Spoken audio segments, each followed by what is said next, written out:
Hello again, Maya users, and welcome to another video talking about one of the scripts I have been working on in Maya PyMel and PySide. Now, this tool is interesting because it's born of two different things. One, a genuine desire, and two, like a grudge that I have against one of Maya's tools. And one of those tools is the set-driven key tool in Maya. Now, don't get me wrong, I love set-driven keys. They are fantastic, versatile, and they get a whole host of broad movement into one attribute, and that's awesome. But the tool, man, the tool frustrates me to no end. Why does the tool frustrate me? Well, it frustrates me for a couple reasons, but the main one is because I have to go all the way over here to the channel box when I'm using it. And that's no bueno. Now, it works fine. You know, I can move this around. I can switch between whatever and, you know, get exactly the movement that I want. But, like, look how long this is taking me. I don't like it. I don't like it. I don't like switching back and forth. So I thought maybe I should make something to change that. So, as a result, I have created this tool. This is the set-driven key coder. Why is it called set-driven key coder? Well, it makes set-driven keys, but it also does another fun thing that we'll talk about in a minute. Now, first off, let's go to the functionality. If I select this and I hit add, what you'll notice is it brings up attributes very similar to our channel box, and that's because it is very close to functioning exactly like a normal channel box. As in, if I update over here in the real channel box, it'll update over here, and if I click on the attribute here and I middle mouse drag, it will update in real time. Don't believe me? Well, if I select this one here, it moves.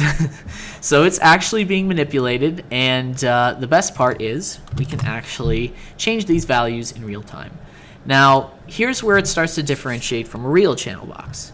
If I right click, I have a whole host of different attributes here at my disposal, or different menu items. So first off, I can select, say, everything but translate Y here, and I can hit remove selected attributes, and it's gone. I could also hit translate Y, and I can do remove unselected attributes, and it'll get rid of all of that. And the best part is I can bring it all back if I wanted to.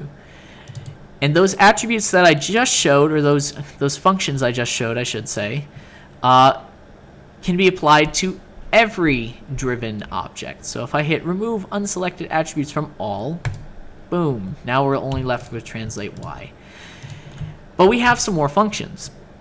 If I go to view script, there's nothing, a whole bunch of nothing.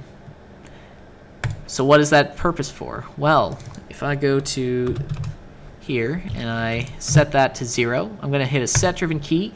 You'll notice immediately, just like our actual channel box, it gives you this little blue highlight here that says, hey, there's set-driven keys tied to that.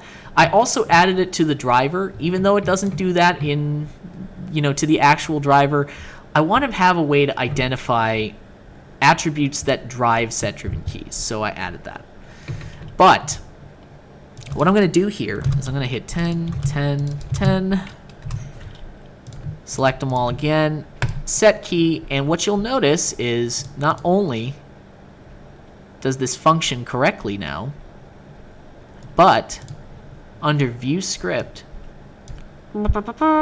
there is some copyable and pastable code. And that will function exactly the way it has already been depicted here. So if I were to go in here, and let's say I were to, let's put this back to 0, boom, and I'm going to select all of these guys here. I'm just going to make sure I select those correctly. Boom.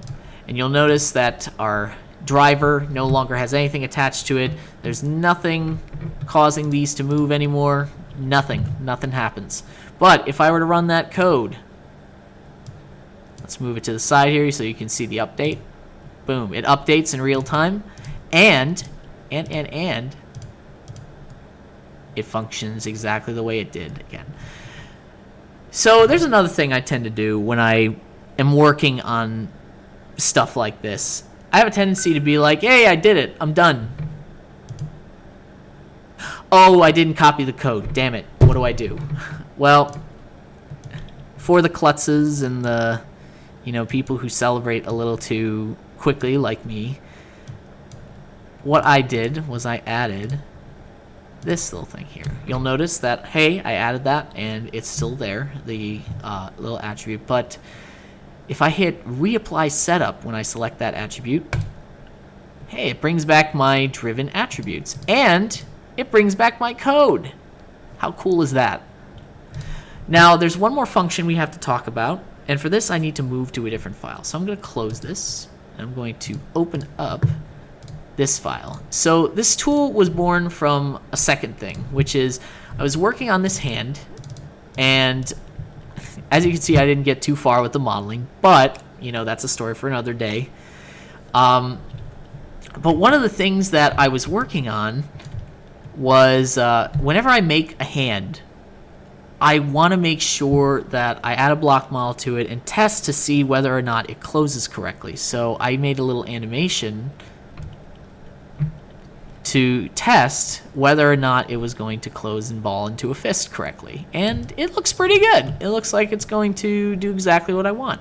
And I was thinking during the time, wow, wouldn't it be cool if I just turned that animation, if I could read the nodes of the animation and turn it into a set-driven key sequence.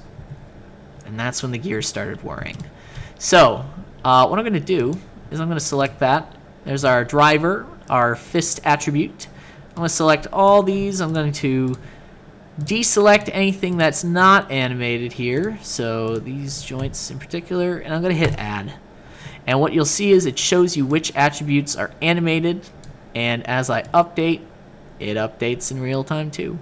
So I'm going to right click on that rotate Z attribute and hit remove unselected from all, boom, and then I'm going to grab every single one of these. And what's going to happen is I'm going to click that button down there that says convert animation, and it's going to take all that data, all that tangent information, all that, all those values, and it's going to check and see where they are and assign it to this attribute as a set-driven key sequence. So I'm going to hit convert animation, and really quick, I want to verify no code.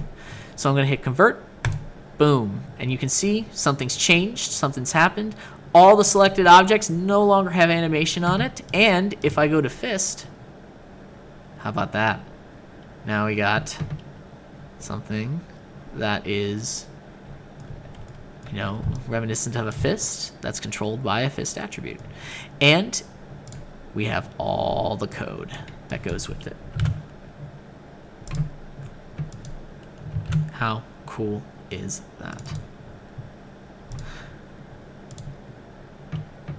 So, ladies and gentlemen, that is the set-driven key coder. If you have anything to add, if you want to say something, say hello, or drop some kind of line as to any ideas you have for something that might make it better, or if you just want to say hello, feel free to leave a comment below. And until next time, this is Cody Wilcoxon signing off. Thanks.